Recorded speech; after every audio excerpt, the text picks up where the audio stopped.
आज हम class 11 chemistry का चैप्टर नंबर 3 का topic valence shell electron pair repulsion model start करने जा रहे हैं। The valence shell electron pair repulsion model describes the shape of molecules based on the electron pairs that surround the central atom.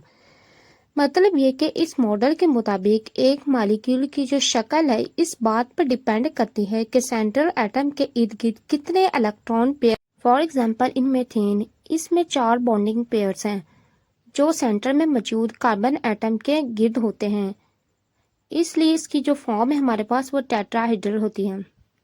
This model was presented by Sidgwick and Powell in 1940। ये model 1940 में 2 साइंसदान ने पेश किया था, जिससे हम molecules की शक्लों को बेहतर तौर पर समझने लगे। Next, it is based on the assumption that a molecule will take a shape such that the electronic repulsion among the valence electrons of that atom are minimum। मतलब ये कि हर इलेक्ट्रॉन पेयर दूसरे से दूर रहना चाहता है, इसलिए इलेक्ट्रॉन पेयर मॉलिक्यूल में ऐसी पोजीशन लेते हैं जहां उनके दरमियान ज़्यादा से ज़्यादा डिस्टेंस हो। Arrangement of the electron pairs determines the geometry of the resulting molecule। मतलब इलेक्ट्रॉन पेयर की जो ये तरतीब होती है वो मॉलिक्यूल की फॉर्म किस तरह की होगी वो हमें ये बताती है।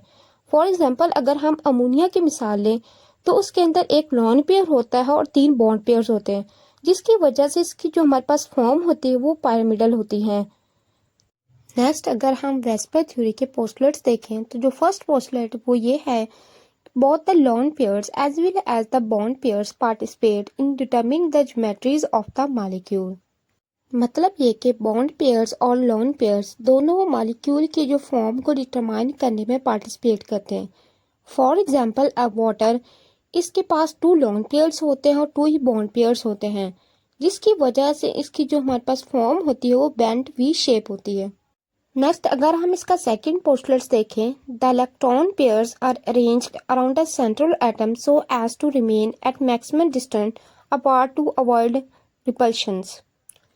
मतलब ये कि जो इलेक्ट्रॉन के पेयर होते हैं वो सेंट्रल एटम के गिर्द ऐसे तरतीब पाते हैं कि वो एक दूसरे से ज़्यादा डिस्टेंस पर हो, ताकि रिपल्शन से बचा जा सके, यानी कि रिपल्शन कम से कम हो। सेकंड ये कि क्योंकि इलेक्ट्रॉन्स पर नेगेटिव चार्ज होता है, इसलिए वो एक दूसरे को दूर धकेलते हैं, इसलिए वो ऐसी पोजीशन लेते हैं जहां वो एक दूसरे से दूर हों। फॉर एग्जाम्पल जैसे कि हमारे पास यहाँ पर कार्बन डाइऑक्साइड की अगर हम मिसाल देखें, इसमें जो 2 डबल बॉन्ड्स होते हैं वो 180 के एंगल पर होते हैं। जैसे कि यहाँ पर हम देख सकते हैं कि जो 2 डबल बॉन्ड वो 180 के एंगल पर होते हैं, और जिसकी वजह से वो एक लीनियर स्ट्रक्चर डेवलप करते हैं और जो कि रिपल्शन को कम करने में मदद देते हैं। Third postulate is that electrons of lone pairs occupy more space than the bond pairs. मतलब ये कि जो लोन पेयर्स के जो इलेक्ट्रॉन्स होते हैं वो बॉन्ड पेयर्स के मुकाबले में ज़्यादा जगह घेरते हैं। इसकी वजह यह है कि जो लोन पेयर सेंट्रल एटम के करीब रहते हैं और दूसरे न्यूक्लियस से बॉन्ड नहीं बनाते, इसलिए वो ज़्यादा रिपल्शन पैदा करते हैं। As a result, the non-bonding electron pairs exert greater repulsion forces on bonding electron pairs and tend to compress the bond pairs। और इसके नतीजे में जो non bonding electron pairs bonding electron पर ज़्यादा रिपल्शन एक्सर्ट करते हैं और उन्हें एक दूसरे के करीब कर देते हैं। फॉर एग्जांपल अमोनिया, इसके अंदर जो आइडियल बॉन्ड एंगल है वो टेट्राहेड्रल में 109.5 डिग्री है, लेकिन लोन पेयर की वजह से ये रिड्यूस होकर 107 डिग्री पर हो जाता है। नेक्स्ट, अगर हम ऑर्डर ऑफ रिपल्शन को देखें तो the magnitude of repulsion decreases in the following order.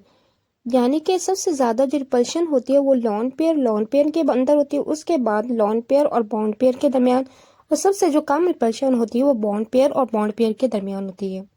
इसकी वजह क्या है, क्योंकि जो लोन पेयर और नॉन पेयर में जो इलेक्ट्रॉनिक क्लाउड्स होते हैं वो लार्ज होते हैं और दूसरे एटम के साथ शेयर नहीं होते, जबकि लोन पेयर और बॉन्ड पेयर में मॉडरेट रिपल्शन होती है। बॉन्ड पेयर और बॉन्ड पेयर में सबसे कम रिपल्शन होती है, क्योंकि जो बॉन्डिंग इलेक्ट्रॉन पेयर्स होते हैं वो न्यूक्लाई के गिर्द पुल्ड किए जाते हैं।